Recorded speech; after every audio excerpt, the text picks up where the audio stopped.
Yeah, when I say something beginning, I had that perception looking at that opinion I can start. Yeah, you're making a connection from something that you already know to something here, right? We were giving it a meaning. Huh? We were giving it a meaning based You're on giving it a meaning. You're giving it a meaning. Yes. And you're creating something from your imagination, from something in the past and translating it into this present moment, right? That sounds nothing like the education today, does it? Also, you Why? didn't ask for marks. I did not ask you for marks. I did not say I'll give you marks. But given the number of ideas, you might actually get really good marks. If you want to do it, okay? It sounds nothing like education today. Then why are we here for an Education for Creativity conference? Why am I standing here as a school leader talking about creativity? Why is it important to talk about today?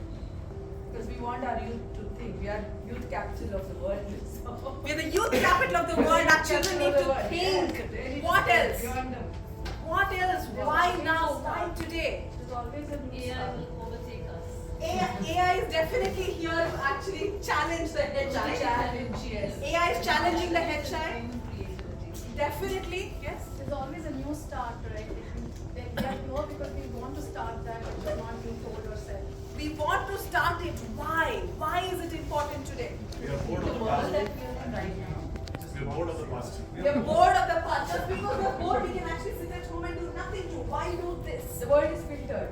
The world is filtered. I think the world that we are in, the state that we are in, Yeah. I think people need a lot of creative responses. There are crises of different kinds happening in the world right now. There's climate crisis. The pursuit of human potential has always been possible. Why we meet now? Why we meet now? Why does it feel so important for educators to show up for education today for this? Ma'am, we are actually lacking in humanness and we need to develop that. We need to develop the humanness given the kind of crisis that we are in. 7 out of 9 planetary boundaries have been breached. 15 out of 1 lakh of our youth commit suicide every single year compared to 9 out of 1 lakh worldwide average. And just a month ago, in the 15 to 24 years category, suicide has become the number 1 source of death in India, right? Why so much apathy? Why so much meaninglessness? This is a question that education and education leaders and educators are asking today, and the experience is actually driving people to think about there is a need for change, and that's why I'm standing here. And that's important for each one of us. That's why our children are here. And about 15 years ago, when we started thinking about what should education look like, which can provide that kind of thriving, that kind of possibility, that kind of being able to be resilient in the face of this kind of climate that is happening in the world, we decided that we wanted the education to focus on the human, the whole child, and for the whole child to thrive, curiosity, creativity, imagination, meaning making are what makes that child human, and without that you're actually losing the child completely. So the entire process in the school was reimagined to create something called problems to projects, and we use that from a process of how do you really think about your lived experiences? How do you look at city as actually a learning lab? How do you think about why are you asked to learn what you're asked to learn from a deeper why, not why am I learning this perspective? And that starts to change everything because I am somebody who can use it to create change. I am somebody who's a change maker, I'm somebody who's a problem solver, and that's the kind of mindset we want to inculcate in every single child. And that's the reason why we're doing it. And when we hear the word creativity, what comes to your mind first? Do you think about Picasso? Do you think about Newton? Do you think about, right, these genius kind of thinking comes to our mind. This is the big C model of creativity which people know about. Retrospectively you say, oh, this man was a genius because he produced so many things, right? But the kind of creativity that gets the child there, because it is a necessity and it's something that the child needs today, is called small c creativity, where every single day, in every single thing that they do, they're solving problems, they're thinking about possibilities, they're thinking perspectives. In an emotional conflict situation, they are resourceful enough to think about another way of solving something. That is the kind of creativity we need to inculcate in education today. And through problem to project approach, that's the work that we do with children. I'm going to tell you people 3 stories, 4 if time permits, and then I want to invite children to show you a small awareness campaign that they've been doing across the city on lakes. The first story, the school started 10 years ago. and we were right outside the municipality boundaries, and we did not have a garbage pickup facility. So obviously the garbage started piling up, and instead of immediately trying to solve the problem, we asked the children, what do we do with our garbage? And they went, garbage trucks pick up our garbage. We said, do you know where those garbage trucks put that garbage? And we are actually about 2 kilometers from Mitagnahalli landfill. Anybody knows of that? And the stink used to reach that space. It doesn't at this point, but the stink used to reach that space. And we said, hey, what can we do about it? Right? And then each of the age groups picked up something. The youngest ones, our first to third graders, they're called dolphins. They picked up this beautiful project saying they segregate the waste. Okay? And they started segregating the waste, and they started measuring what goes into the dry waste. Okay? Any guesses when they measured and stacked up a bar graph, what stood out? Chocolate wrappers. Thank you so much. No chocolate wrappers. Birthday chocolate wrappers. Okay, and they looked at it and they looked at each other, and I remember the second grade child standing and presenting that bar graph to everybody, saying, guys, no more chocolate wrappers from now on. And he literally created a policy in the school which is the least enforced yet the most followed amongst the community. Children today do not bring chocolates to school for their birthday anymore. Right? They would bring traditional Indian sweets, some of them don't bring anything, sometimes they bring cupcakes, cookies, whatever home-baked stuff, and they take the box home. They will not put it in the dustbin. So one major thing, and they also did some multiplication, they said, if each one of us brought this and gave it to 100 each, right, how many would we have it in the years? And they used that to actually sell that policy to each other, right? The second one, a parent asked me this question very, very intriguingly, and I do get these questions from parents. Very empathetic, very kind space you people have, but outside the world is not kind, right? So how are your children going to be playing and managing themselves in the world outside, right? And the question became a burning question that was being addressed within child tech changemaker missions that we follow in school called community stories and practices. And these children started wondering about, okay, we have a space which is empathetic. We know how to resolve problems amongst ourselves, but not everybody brings empathy to the table when they actually go to the playground. So what do we do about it? It became a playground toolkit process following the P2P lab process, problem to projects. It's a humanity-centered design approach. They start with gather. They go out into the playground, they observe people, they really start wondering about what makes this happen.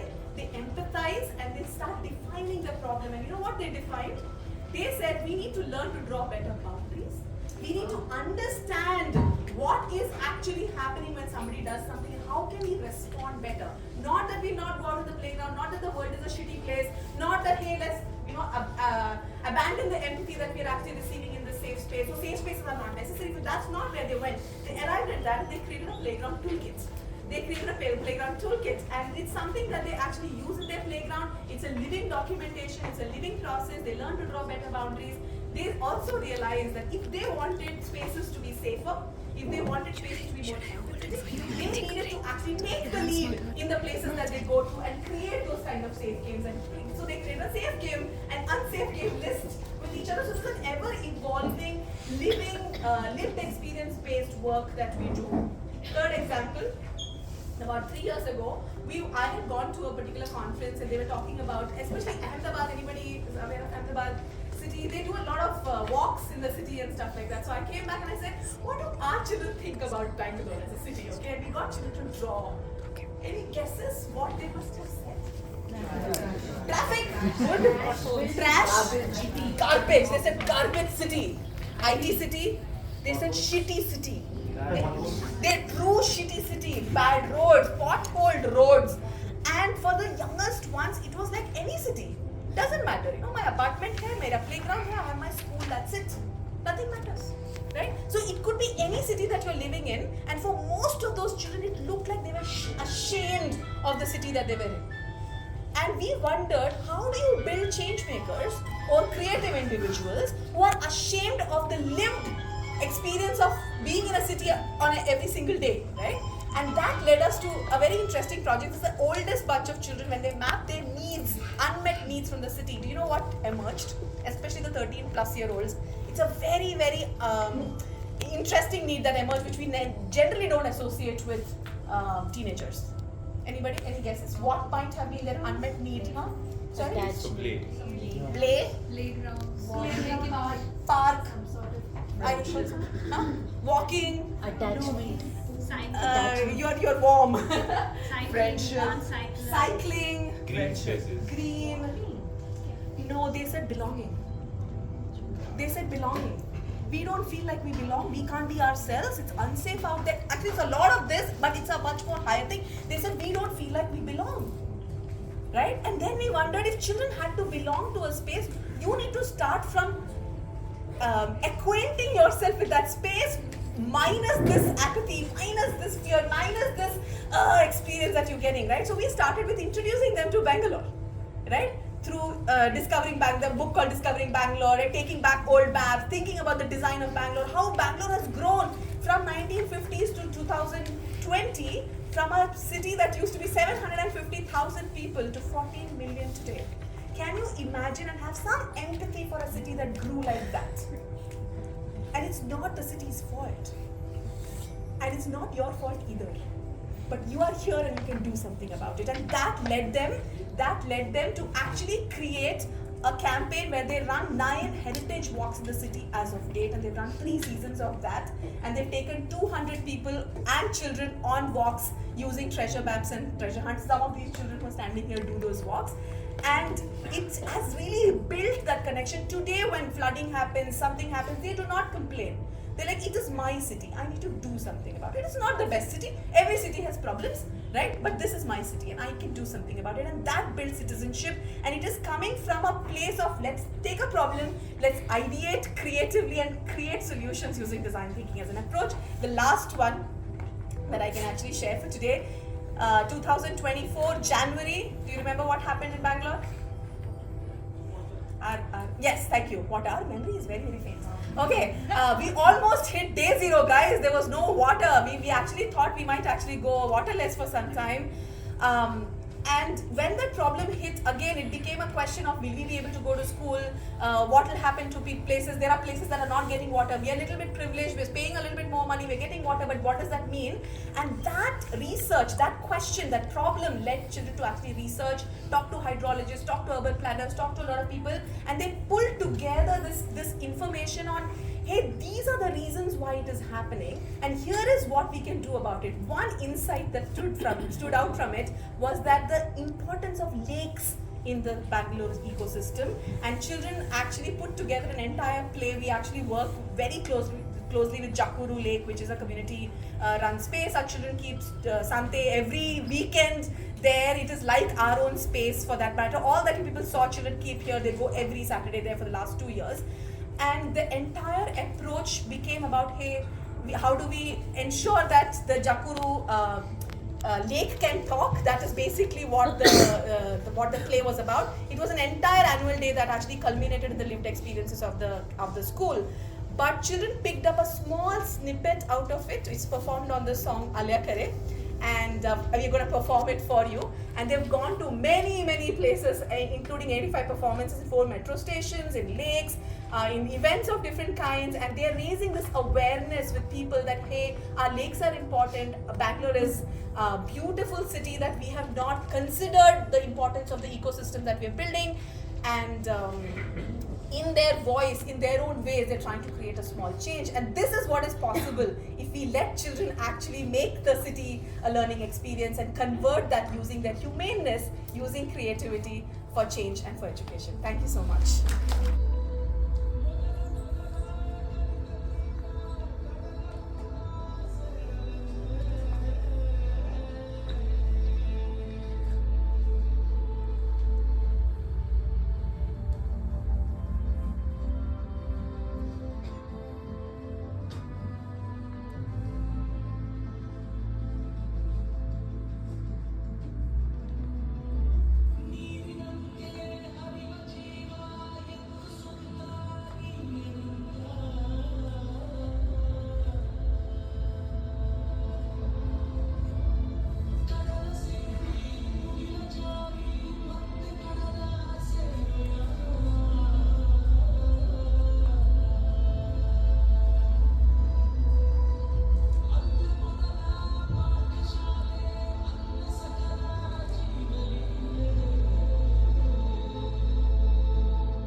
I warned you.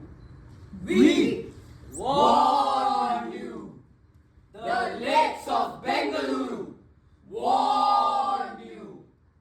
I was once some pungy lake filled with fresh water. But today, I stand as the Kantirva Stadium and the hockey stadium. I was once Chalaghatta Lake. I had communities thriving along my banks. Now I'm a golf course. I was once Shule Lake, where the air was fresh and cool. But today I stand as a Bangalore football stadium. I was once Bangalore Lake, a sanctuary for birds and life. But today I am a concrete jungle. You made me the PDA layout. I was once Dharmam Buddhi Lake, flowing freely. But today I stand as the bustling, majestic bus stand and railway station. Once there were 1,000 of us, but today only 183 remain. Only 183. The rest of us are forgotten, Buried beneath the roads, buildings and stadiums. Now your city faces water crisis and flooding.